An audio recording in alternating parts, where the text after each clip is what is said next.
7 number जो आहे म्हणजे त्याच्याजवळ हे नाही आहे, ब्रेन नाही आहे. जो काही विचार करतो मनाने करतो. अच्छा. म्हणजे 7 नंबर म्हणजे केतू झाले, तो फक्त मनाने विचार करतो. तर या लोकांनी कोणतंही काम करताना आधी एखाद्या म्हणजे फॉर एक्झाम्पल मी असं म्हणेल की शेअर मार्केटमध्ये याला पैसा टाकायचा आहे, तर आधी शेअर मार्केटमध्ये ज्याला खूप जास्त नॉलेज आहे, जो मोठा मेंटॉर आहे, त्याच्याशी आधी गायडन्स घ्यावा आणि मगच काम करावं. ओके.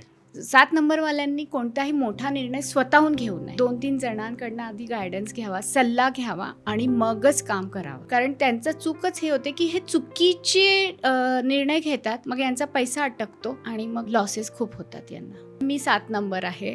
आज आपली ओळख चांगली झालेली आहे आणि तुम्ही माझ्याजवळ आलात किंवा फोन पण केला मला की मॅडम असं झालं, मला गरज आहे पैशाची, मला द्या तुम्ही असं करणार नाही. आय एम जस्ट एक्झाम्पल देते आहे मी.